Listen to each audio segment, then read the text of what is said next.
So we want to talk about animation today. The focus is going to be on animation principles and then executing it, doing some planning, and then executing in with Illustrator and Photoshop artwork. And the shot that we're going to talk about ending up with today, and I'm just going to start with my planning pass, was one of the pre-made scenes that we provide at MoGraph Mentor here for people doing their ball bounce assignment. So one of the scenes is this one in perspective where we can play with, the animation coming from a little bit further back in the scene. So a very simple shot, and as you can see in my planning pass, which I did in Adobe Photoshop, how I am first kind of drawing these guides of where I think the arcs are going to be. Arcs are an important animation principle. And then you can see very faintly, I'm drawing timing charts. I'm giving myself a little reference chart of just where it's going to be fast and where it's going to be slow. As you can see at the top of these arcs, I'm drawing kind of three little dashes close together. That gives me a reference to say, the ball is going to be really fast up into the air. Then I'm just going to let it hang through the middle, nice and slow in a kind of exaggerated way. And then, get those stretch frames and move quicker into the land. So the point of the shot is to kind of have almost like an actor running towards the camera, sliding a little bit towards us, and then taking a hard turn into that front hallway. So that's kind of what I was going for with the shot. Might need a little bit of work on some of the timing beats. The other reason I wanted to work on this shot was to try to think about working with, traditional animation in perspective and thinking about the way that as objects are further away from the camera, they appear to move slower, and as things get closer to us, they appear to move much faster, even if they're technically moving at the same speed. So I have a lot more frames that I drew on that first and second jump because it's further away, so I'm trying to let it move a little slower. And then as it gets closer to the camera, I have way less frames, so I'm just drawing a couple of frames to try to get that quick pace in terms of the animation. So with everybody doing their assignment in MoGraph Mentor, the thing that they do is they have to pitch their ideas. So that was kind of like stage one. Stage two for me is always this kind of planning, thinking about the shot, giving myself some guides to animate against, and then thinking about some timing charts. And I think that is typically the way that most animation, traditional animation especially, gets done. So you can see we kind of went from the timing pass, and then I went into Adobe After Effects, and I took my Illustrator artwork, and I used that animation as a guide. Let me just loop this a little bit. Use that animation pass as a guide layer inside of After Effects to actually then animate it with the nice looking artwork that I have in Illustrator. So we're going to run through everything we need to know to create a shot like this in terms of rigging up the ball and doing all that good stuff. But first, I want to just talk about, the absolutely foundational principle of what's going on here. And I think maybe the best way to show it is actually inside of After Effects. So I have three balls here, and this is going to illuminate the difference between timing and spacing. So if I actually come back, you can see I just have two keyframes on each of these shots, or on each of these objects. And the animation is 1 second long. I'm using 24 frames a second, so the timing of it is 24 frames. The timing is 1 second. The spacing is what is different on each of these objects. So, just so we can kind of isolate it, first I have linear. So when you set two keyframes inside of Adobe After Effects, if you've ever used it, you know well that we just get linear timing. And it's really nice that actually, as you animate something, it creates this little spline, and then it adds all these little dots. That is a spacing chart. After Effects is giving us a spacing chart and saying this is the spacing between the frames. So if we actually tick through the frames, it's just jumping to that exact spacing. While the timing is 1 second, the spacing is distributed that way. Now if we actually turn on our ease, and then take a look at the graph editor, which is where we get to determine that interpolation, as it's called, in between the two frames, you'll see that the spacing chart is actually different. So let's turn our linear on and highlight both and just come back to the beginning. So visually I can tell what's about to happen based on the spacing chart that After Effects is giving me on these layers. So you can see I've got an ease in, ease out, ease in, rather, on the center ball. And that is dictated by the graph editor. So if you're totally new, if you're doing the ball bounce assignment inside of After Effects and you're totally new, you're going to have to start to learn about and get used to using this graph editor to determine the spacing. And then so we have one other example here, which if you can see based on the spacing chart, what's going to happen? It's going to start very slow because things are close together. And then it's going to pick up speed, and it's actually going to reach its maximum speed and kind of slam into this wall at the very last frame. So if we solo it, you can see easing out and then slamming. And in terms of the graph editor, how that looks, it's going to look like this, right? Where we say, actually, maybe we want it to ease in, so I can pull this in a little bit, and you can see the spacing chart change in real time. And this is why it's so important for us to ask people to study traditional animation and understand spacing and timing, because After Effects is built on that idea that we're just going to use the computer to interpolate the center frame. So I'm just going to put that back how we had it in terms of starting slow and then slamming. So if you can master that kind of basic idea that we're talking about here in After Effects, then you've really got the foundation of what you're going to need in terms of creating the shot. And I'll show you my layers here in Photoshop, and then we'll kind of start from scratch and have a little bit of fun. And let's see, just want to make sure the stream is live and okay.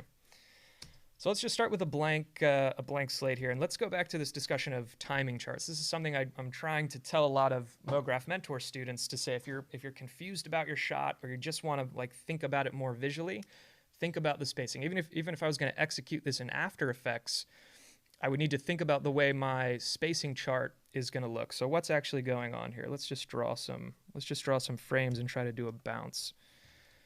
What I am saying here, and I should probably not confuse anybody. Oops. I want to do like a bit of a slower jump on the beginning here, like a little bit of a squash and stretch. So I can have one first shot. I'll have a really messy squash frame. I'm going to go down even more exaggerated. This is going to be really rough, to another squash frame. So I'm going to get that motion right there. And then I'm actually going to do a contact stretch frame because I want to start to feel that upward momentum. Now we're going to get into some other animation principles. And then I'm going to kind of do some stretch frames through the middle here. It should be going very fast. And I'm going to really exaggerate the slowdown on the top of the scene.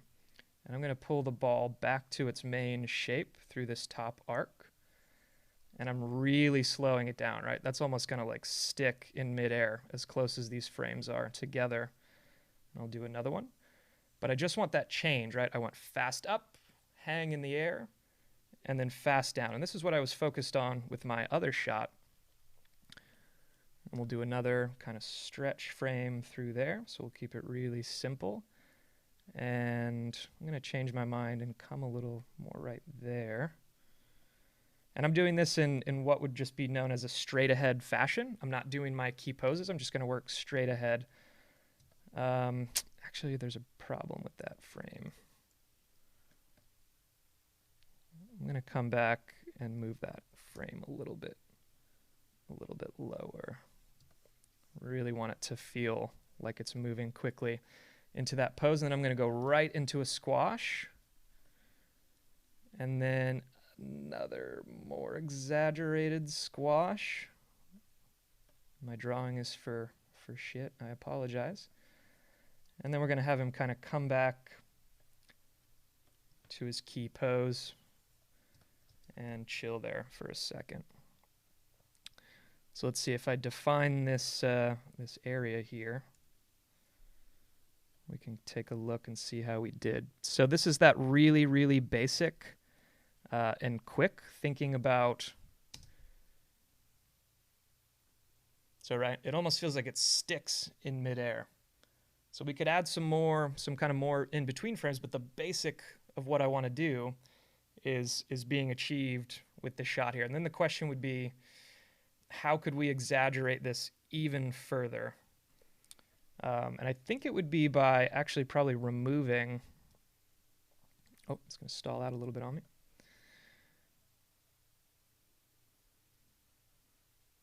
The problem might actually be that frame, so we could probably push that frame a little bit more. But in terms of animation planning inside of Photoshop, this is the way that I like to do it, is just have my timeline open in Photoshop. And if you're totally new to that, of course, there's a million tutorials, but under Window, you say Timeline. And let me just do it from scratch. So if the timeline is not, which it typically is not, up in your Photoshop, add the timeline, say Create Video Timeline, and then you have to actually just create new blank layers. And the timeline gives us some options where we can say, give me a frame rate. You know, you can pick any frame rate you want. We'll say 24. And for my money, I will typically just come in here and start cutting up a blank layer on 2s, because if it's rough animation planning, it can be on 2s, 3s, 4s. I don't really need to actually animate a full 24 frames per second. I can just go in there, cut up some layers. Very often I'll create a reference layer like I did before, like if I need to determine the arcs. So this time let's just do a straight across, and let's do just what we were talking about.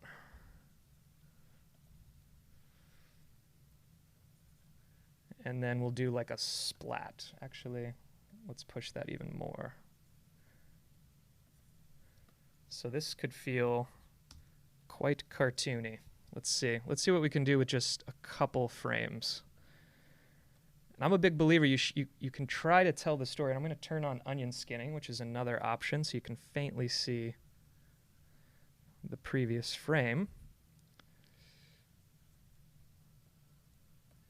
Then as this thing is picking up velocity, I'm going to start to stretch it out, get into kind of a stretch frame. Maybe even more so there. And then this would be, look at this velocity, right? This spacing means it's going to go very quickly, which means we should really feel, right? Maybe we can even do like a smear. It's probably not that big. It's only going to be on screen for a moment, so we don't have to be perfect. And then we'll splat into the wall. And I'll just extend that frame out. And then let's see. And we had a student who kind of had, and a lot of people do have this idea, which I think is great, of trying to really time out that change in speed, or it's like running into a wall or some kind of obstacle like that. So when I'm telling students, you know, to use timing charts and to think about the spacing, this whole process is exactly what we mean. This is what we're focusing on, is this traditional approach to, first of all, thinking about the concept of the shot and thinking about the spacing and the timing to create the animation, right? So like, it's a very simple idea. It's a very simple principle, but it's incredibly useful and incredibly powerful. So coming back to this shot, so we create this animation. And it's worth noting, I think, that I really had to tinker with, let me turn my reference way back up. When I first did my reference layer, I had it a little less exaggerated. I think it was more like, when I had it drawn originally, it was a little more like this. And another reason I love to do this in Photoshop is because I felt like I wanted to exaggerate the arcs a little bit. So then I was able to just grab that reference layer and start to stretch it out and say, actually, it's going to be a little bit more visually appealing if that first arc, you know, doesn't exist on a tangent with some of these other ones. So try to get like a really pleasant, nice, more exaggerated arc. And the principle of exaggeration is incredibly important in animation. And for so many of us, you know, beginning animators, exaggeration is something we always need to be thinking about. How can we push the exaggeration of it? How can we make it, you know, even more cartoony, or really feel the velocity or the movement in the shot? So let's say we do our animation planning, but now we really need to finish this with some proper artwork. We're not going to finish it in Photoshop. We want vector art. So I have the scene here in Adobe Illustrator. If you're totally new to this process, we'll run through it very quickly. We've got the actual scene background layer, I've got the shadow layer, I've got the ball, and then there's a logo file in the scene. I mentioned this to say that when you save your Illustrator file for After Effects, you need to make sure that everything is on its own layer. And that can be a really easy thing to do. Let's say we needed all of these to be on their own layer. We could just say select release to layers sequence, and that kind of kicks everything out onto its own layer. So that's what we need to do to prepare this scene for After Effects. And then we can jump into After Effects. And the first thing that we need to do is, in thinking about our shot, how we're going to rig up this ball, right? I probably don't want to just take the artwork layer and lay all my keyframes directly on it. What I want to do is parent it to a null object. So here I have a scene, and let's actually just create it from scratch. And I will grab my ball layer. So let's say we're starting from here. Let's make sure I'm not missing any questions. Let's say we're starting from here. The first thing I'm going to do is say File, nope. I'm actually just going to Control-click in here and say New Null Object. And because I want my squash and stretch to exist kind of from the bottom of the ball, I'm going to put this controller right at the base of the ball. So I'm going to line it up in the center, get it all looking good there. Then I'm going to parent the ball to this null object. Actually, before I do that, one thing we want to do is actually say separate dimensions on this null object. That allows me to animate the X and the Y properties independently, which, if the shot is complicated, is really useful to do. So then I'm going to parent this ball layer to the null object. And by default, when you have an artwork layer inside of After Effects, you have a scale property. So you can hit S on the keyboard to bring up the scale property. And this allows me to change the scale of the object. And since this is Illustrator artwork, I've chosen to continuously rasterize it so it stays sharp around the edges. But actually what we want to do is we want to make sure that we unlink the scale properties, the X and Y scale properties, by just clicking on that link so that we can independently scale this thing and lay keyframes and put it into poses that are squashing and stretching type poses. So that's really important to set that up. On the actual null object, which is our parent, this is what's going to control it around the scene. This is how we're going to move it around the scene. We're going to animate on this null object. And then the first thing we want to do is just animate the position of the ball, and then worry about squash and stretch probably after the fact. So that for me is about as complicated as I would get with a ball rig in this shot. I know a lot of people are incredible about building more complex rigs through scripting and all of that, but for the purposes of your shot in Class 1, you probably don't have to go nuts.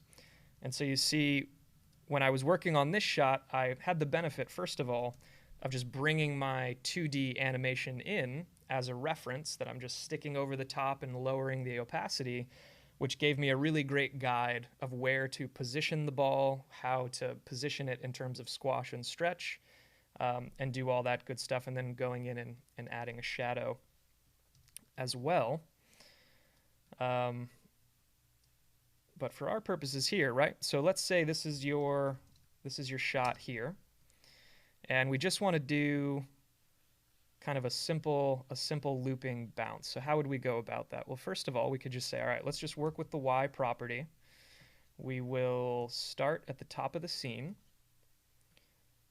We'll say half a second later, it's going to hit our floor, and we could go ahead and create a little bit of a layer that gives us a guide of where our floor is going to be. I'm not going to hit it exactly. So it comes down, you see again, by default, everything is linear. It's just moving at a single rate of speed. We're going to go 1 second. I'm actually just going to copy and paste that first keyframe, or you can just grab that Y property, take it right back up. I'm actually just going to copy the first one so we get a perfect loop. So we need to work with these keyframes, right? If we just go ahead and hit play, this is not the shot we want. Everything is moving linear. That in no way appears like something that's obeying the law of physics. It appears there's no gravity in the scene. It just looks, it looks quite bad. So I'm going to grab all my keyframes on that Y position, control click, and say easy ease. What that's going to do is I'm going to go to my value graph, is that's going to then ease it out of the top and ease it out of the bottom. That is also not what we're looking to do. On a bounce, if we remember our timing, we want it to bounce off that floor and have the spacing be wider, right? It should be the slowest at the top as it hovers, and then fast through the middle, and then bounce off that floor. So how do we do that with the graph editor? Well, it's quite easy. So let's see. We want it to be slow out of the top, but through the middle we need it to bounce. So I'm actually going to grab this keyframe and say we need the velocity to really ramp up towards the bottom, and we'll do it on the other side as well, and slow through the top. So let's see with that change what we get. Now we're getting something that has better spacing, close spacing at the top, wide spacing at the bottom. So this is like a very technically correct looking ball bounce. The problem is it's not terribly cartoony and it's not terribly exaggerated. So that for me is how do we go about getting it to be a little more cartoony? If you go to the Animator's Survival Kit, which is kind of like the Bible for traditional animation, it has every example in it. The ball bounce examples in that book speak to exaggerating your contact frames and creating a little more texture in the shot. And let's see. Animator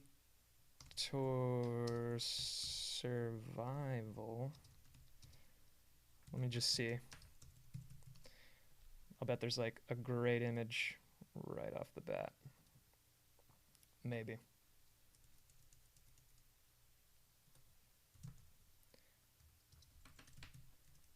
I know you'll believe me, but I just want to see it. I just want to see it. Yeah, so here from one of the pages in the book, he's talking about, it's not super correct to add a bunch of contact frames where you have like a stretch frame where the bottom is touching and then squash frames, but in the process of animation, it can add like a really nice exaggerated or textured feel. So let's start working on that a little bit. So the first thing we need to do is get going with our squash and stretch here.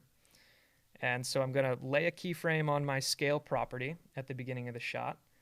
As it gets here, right, this would be its like absolute most stretch frame, right? So I'm going to take that to like 100. Let's actually be really exaggerated. Let's take it to 200%. And let's take it down to more like 50%. So that's a pretty exaggerated stretch frame there. Now what I need to do is I need to hold the position of this ball down on the floor. So I'm going to actually take my middle keyframe, hit Command C, go forward one frame, hit Command V, go forward another frame, and hit Command V again. And I'll sort of stretch that last one out. So if I hit play, it's going to stick to the floor, and that's going to give me 2 extra frames to get in there and add some more squash and stretch. So here on this frame,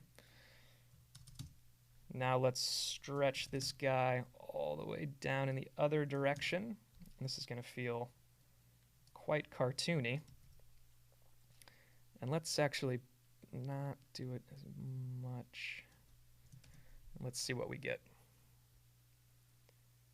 Pretty rough so far. We may need to add a 4th frame, and then by the time it reaches the top, it's going to be back to 100%. And we may actually, I'm going to refine the squash and stretch in a little bit. And I think it's just changing way too much in a short period of time. So this frame isn't totally working. Let's take that back a little bit. We need to ease up on that.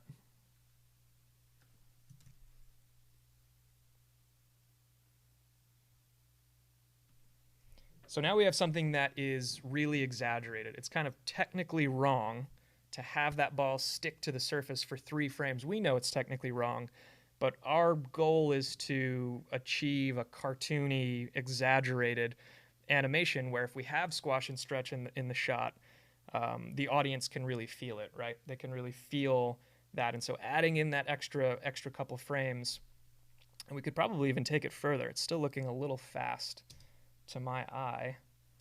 So if we were to really exaggerate this, let's see if this just destroys our, I'll even let it actually ease. And we're gonna have to work with the,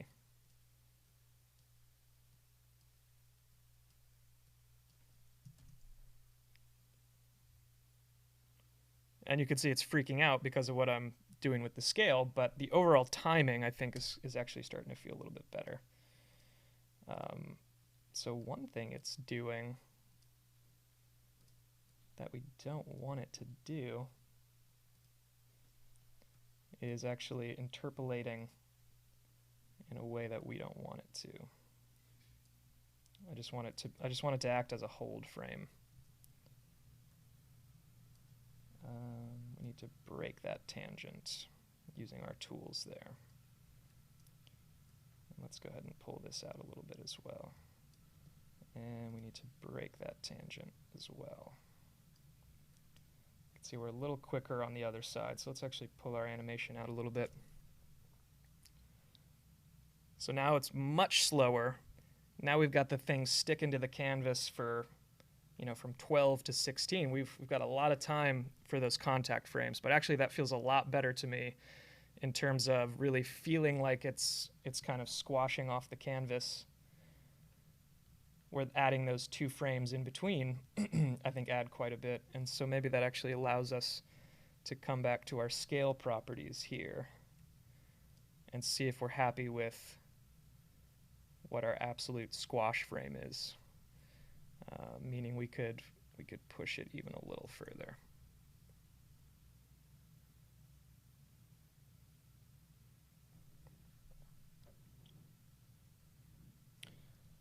So that's actually feeling a lot better to me. I like where that's headed. Let me check on our. Let's see. So you don't need to move anchor to center. Shots taken at original pong. I see. Better to keep anchor at bottom half of the ball to help when ball strikes ground, reinforces hit. Yeah. So because I'm doing a bounce, that's going to be contacted on the bottom. Keeping that null object along the bottom is a good thing to do. So for a shot like this, it's the same principles, right? It's the same thing we just did on that simplified shot, except we know that we have a little bit more complication to deal with, but the problem is essentially the same, right? Of just getting, you know, making sure our spacing works, getting our overall timing beats down, and then getting this thing into position to do what it needs to do.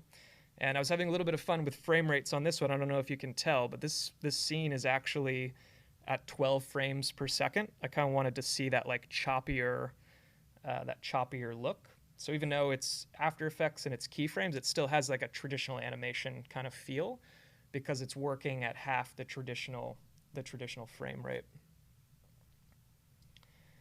So I know I'm moving really quickly, and if you are, you know, if you're new in MoGraph Mentor and you're really just struggling to figure out the graph editor, these are really good, you know, just getting After Effects open and trying to understand and play with the graph editor is a really good thing to do. Let's turn these off and come back to our linear.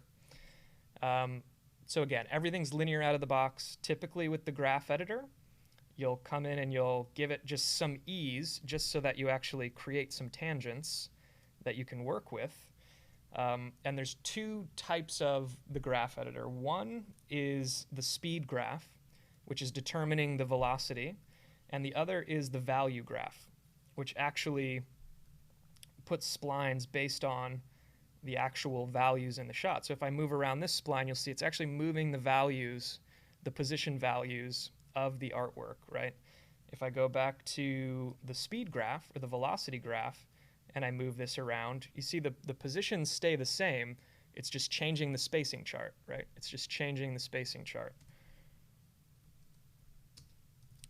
So there's that. The other big thing to understand about these splines that are so powerful is if you look, it's very, very faint, but these have Bezier handles. Just like you have a spline in Illustrator or Photoshop, they provide us Bezier handles on these so that we can actually, without having to lay more keyframes, I can actually determine the curvature of this shot while simultaneously, like let's say this is like a slam into a wall kind of shot. So I want it slow out and slam in, but I also need it to follow this exact path. Well, with 2 keyframes, I can do that, right, in After Effects, because I can determine the path, I can determine the spacing, and then furthermore, I can determine the timing at this level, right? If the client says, hey, that works, but the whole thing is way too fast, we need to change the timing. It shouldn't be 1 second, it should be 2 seconds. Well, that's okay. I'm just going to change that, change that other keyframe, and that affects the timing. So the timing exists here at the keyframe level, and then the spacing within that timing exists here at the graph editor level. And that is really about as complicated as it gets. It's really then about kind of just learning to work with the graph editor. And I understand if you're totally new to it, it can be difficult to wrap your mind around it. I used to struggle with just the idea of the graph editor and velocity, and it was kind of like, what the hell are we talking about here? But that's why we ask students to do the ball bounce animation and think about traditional animation first, because this is like a digital tool set to mimic the principles that exist in traditional animation in terms of timing and spacing, and doing what we need to do. So this shot, I think, came out kind of okay. I'd probably like to keep working with it. Some other things we can talk about. Then I was adding some little kind of sprite lines with shape layers, which we can talk about if you're interested. And then I also added a contact shadow. And so that's happening on this layer, where every time the ball is touching the ground, I just turn the opacity of that layer back on, and it's literally just parented to the ball. So that shadow is just parented to the ball. Then I have another shadow that's just this shape layer that is following the ball, but it's sitting along the ground plane, because I wanted to give that illusion that, it's a really high key scene. It's a really high contrast scene, and we have all these shadows. So I wanted the shadow to kind of follow along with the ball, but then as it's touching, the shadow should get darker. So then I'm just like turning on the switch for the contact shadow, and doubling it up. And it's not perfect, and you can kind of see how they don't perfectly overlap on a couple of shots, which we could improve. But when you get into a more complicated shot, and a lot of our students do come up with way more complicated ideas than just a single bounce, then it really is about honing in on what you need to happen in your shot, and just getting it into position and having it do what it needs to do. So a couple questions. Hey, Michael, is it possible to use 2 keyframes to have a slow ease in, so you can really slow and control the speed at the end of the object's path?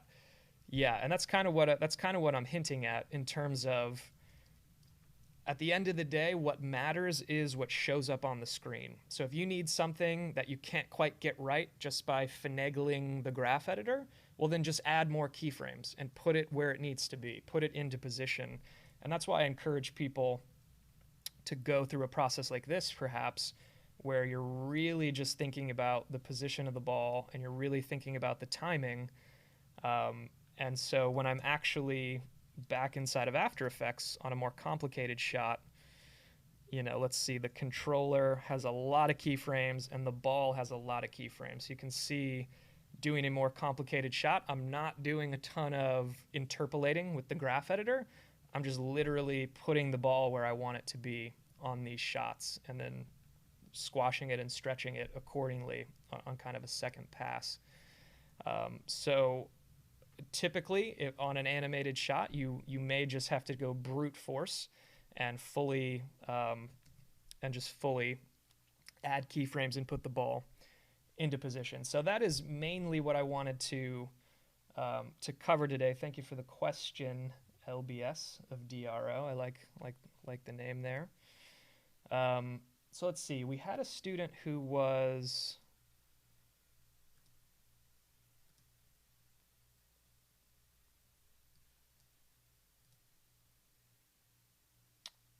working on a shot. Let's see. I thought I downloaded the shot. Maybe I did not. Yeah, this shot from Anil, and let's see if we can help him out at all. He's got this ball that shoots out. Download. Show and Finder. Pool.mov. So let's actually take a look at Anil's shot here and talk about what we're seeing and talk about maybe ways we could improve the shot. So first of all, right, the ball comes, we go from 0 to 100, just like that.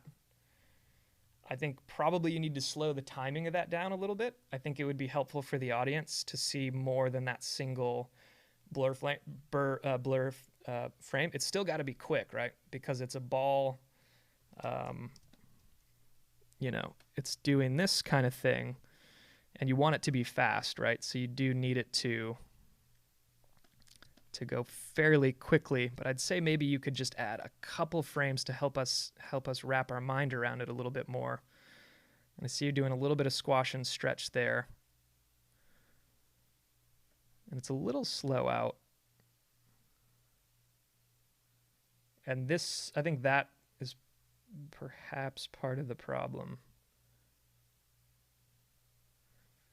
So one tricky thing about this shot is the ball's velocity is going to be fastest at the beginning. So this, so for this part of the shot, it's going to have to be pretty quick. The spacing is going to have to be pretty far apart. As it's coming this direction, and I think you kind of loop it back on this wall, and then eventually towards here, it may be a thing where it actually needs to start slowing down a little bit and like reaching its slowest speed there,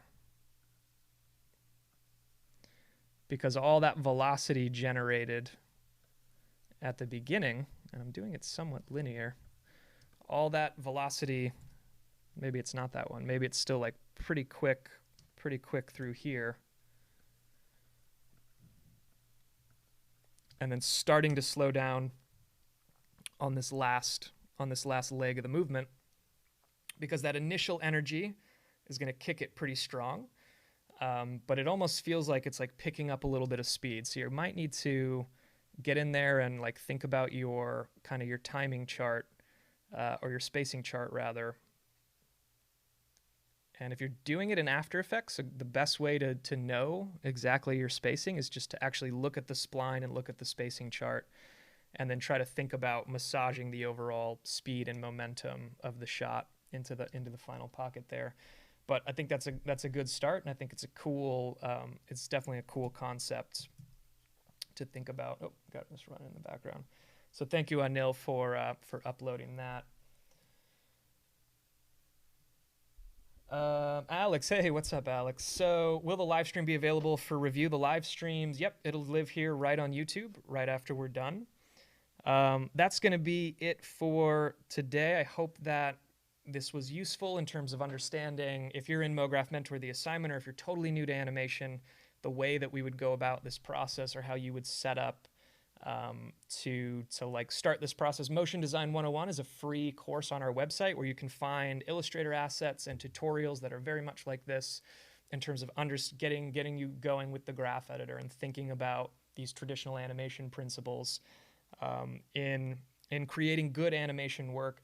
To me, After Effects is more of a finishing software than anything, and that good animation is just good animation. Learning the graph editor and keyframes is about how to execute and finish a piece of animation But just knowing the graph editor itself really isn't enough. You've got to be thinking about these underlying principles of good spacing, good timing, squash and stretch, exaggeration.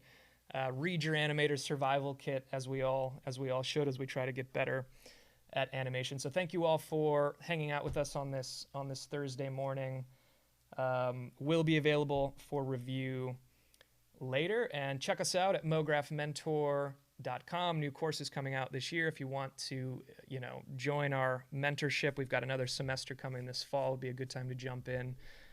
So thanks everybody, and we'll see you next Wednesday for more design and illustration. Thanks everybody.